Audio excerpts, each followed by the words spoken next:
Warning: the following video contains explicit language which may be offensive to some viewers or inappropriate for children. The content within this video is intended for mature audiences only.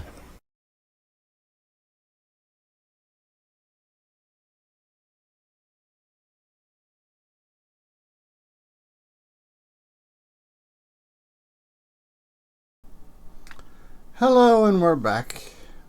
We're going down the rabbit hole, or continuing down the rabbit hole, I should say.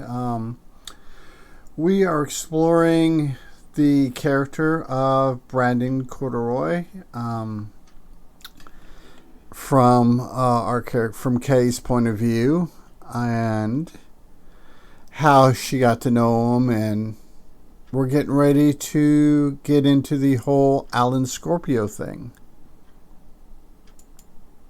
He knew me well enough to understand when I was most likely joking, and when I might have actually just met. I'm not getting Alan any fucking sound. Scorpio. Are you being serious right now? He was at the arcade. Hold on, let's back this up. Something happened here, and I wasn't getting any sound through my headphones. So, let's try this. I said, doing my best to keep my voice level and unaffected. There we go. We got the sound back. Don't know what happened, but I think I may have accidentally muted something somewhere and didn't realize it. Yeah, right, Baron said, as he picked up a spoon and started eating. After a moment... And I do have to reiterate, try the vanilla yogurt, even vanilla ice cream. Bluebell homemade vanilla ice cream is wonderful with the cereal and chocolate chips and dark chocolate chips and white chocolate chips from the last video. But the yogurt works real well too. Good vanilla, good solid vanilla yogurt. Chef's kiss there. He set his spoon down slowly and stopped chewing. He knew me well enough to understand when I was most likely joking, and when I might have actually just met Alan fucking Scorpio. Yeah. Yeah. Are you being serious right now? He was at the arcade. He finished your game of Robotron. Alan Scorpio was at the magician's place? Yes, he was. Yeah. Last night? Yep. He was the guy in the hoodie who took over my game? Sure was. Fuck. And you met him? Yeah. I've had conversations with people not necessarily about meeting a billionaire, but on the yes, no type conversations. We had pie. Baron just stared, his mouth hanging open. Well, Scorpio had pie. I had coffee. I eventually managed to talk Baron into leaving my place, but only after I'd told him everything that had happened the night before, and promised to call him the second I finished my morning meeting with That's cool. Scorpio. Chapter 6. Sabatini versus Graf. Interesting. Maybe the part I was thinking about with Brandon Corduroy takes place later in the book. But that is going to be a one hell of a Kleenex moment. The rain in Seattle is different. I've experienced the weather in London, New York, Hong Kong, and a handful of other places around the world, but nothing sticks to you like the rain in the Pacific Northwest. This deep emerald gloom is eternal. And I have to say, as much as they go on about the rain in Seattle, all the times that we went with my mom to visit her family in Seattle, it never rained. It never rained. And I mean, it was in the summertime. It was June, July. So yeah, it's I don't know. Um, I may have one of these days, if I get a chance, I may have to ask somebody I know that lives up there about it. So Cellular. It's part of the landscape, and before you know it, it becomes a permanent part of you as well. It was raining as I walked down the street toward the diner. I was wearing a faded blue hoodie, jeans, and light gray Converse All-Stars. hey, those were the shoes of my childhood. I saved up to get some of the gray canvas ones because those I was in fourth grade, fifth grade, somewhere in there. I was going to Jewel Elementary in Carpers Cove. Yeah, those were great. They're the high tops too, and I remember because me and my friends were like, "Yeah, high tops," but I don't know. It's just see, like I said, this story checks off all the right nostalgia boxes. I've lived in Seattle most of my adult life, and although I've found myself under an umbrella from time to time, I'm not sure I've actually ever owned one. 30 days of rain in a month isn't all that unusual here. You get used to it. I can't imagine seasonal affective disorder is something that happens to Seattleites.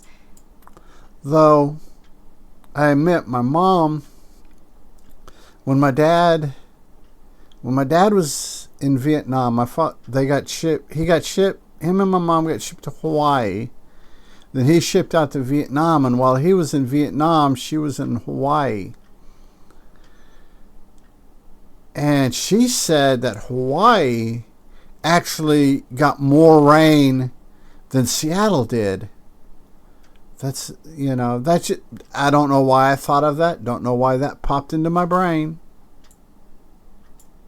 When you live here, that's just life.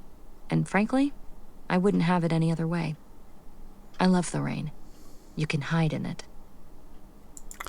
I love the rain too, not because you can hide in it, but because of Ray Bradbury. His story, Something Wicked This Way Comes.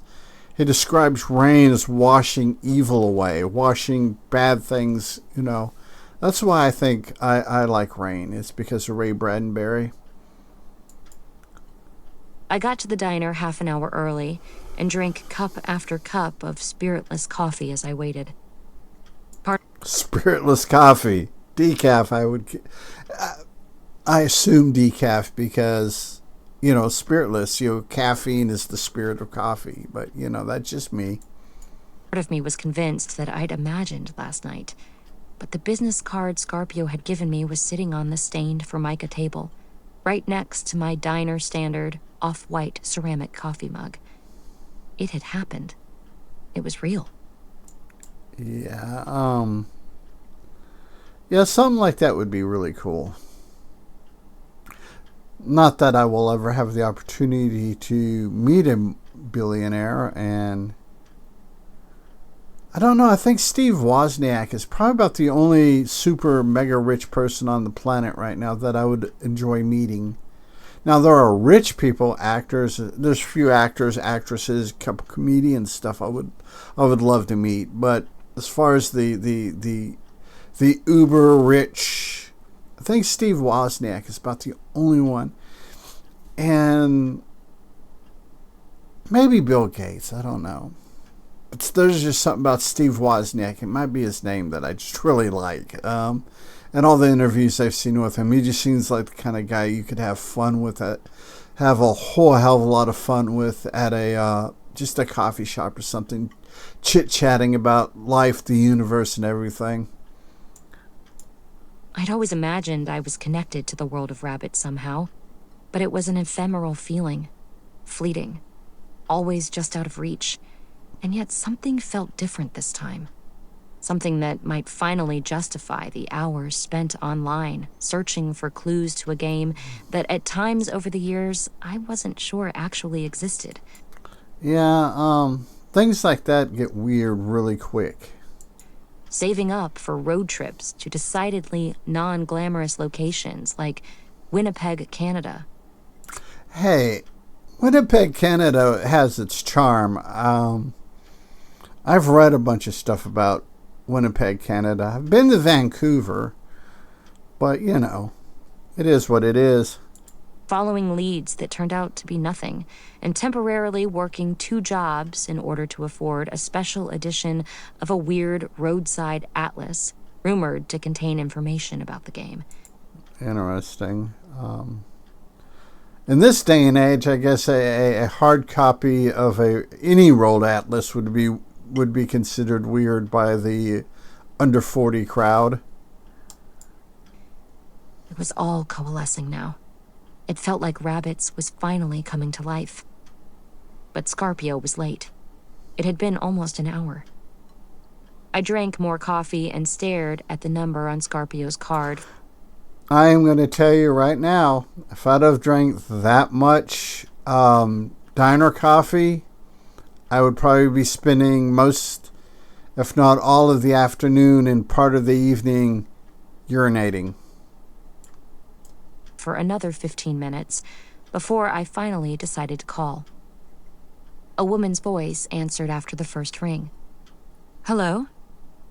Hi, I'm looking for Mr. Scarpio? I think we were supposed to have a meeting this morning. You think you were supposed to have a meeting?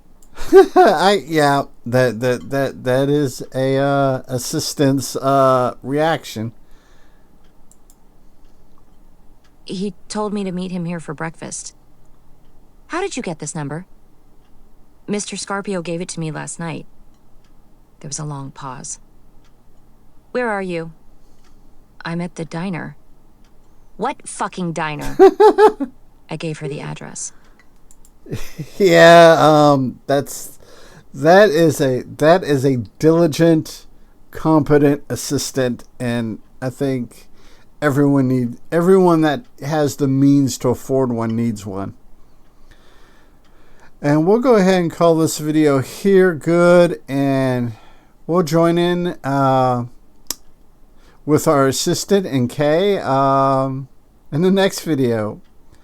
So until next time, be a good human, be good to other humans. Peace.